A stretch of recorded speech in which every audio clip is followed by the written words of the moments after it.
So let's talk about linear regression. Linear regression is the method used to find the line of best fit given a set of data. So if you have a scatter plot, you can plot your points and you can draw your line of best fit the best that you can and come up with the equation of that line. Or if you happen to have a graphing calculator or internet access and could go to desmos.com, you can do linear regression instead to come up with that equation. When you use a graphing calculator, it's also going to tell you the correlation coefficient, So correlation coefficient, remember correlation is how closely related those two variables are that you're comparing. So it can be either positive correlation or negative correlation, but it's the strength of that relationship between those two variables.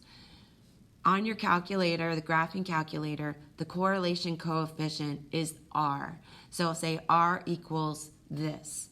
And it's going to be a number between -1 and 1.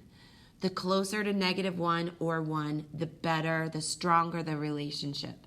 So let's look at this graphic here.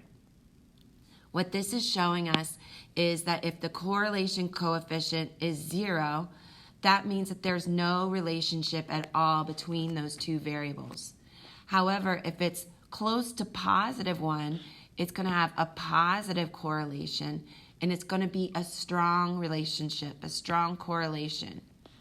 Or if it's close to -1, it's going to be negative correlation, and it's going to have a strong negative relationship between those variables.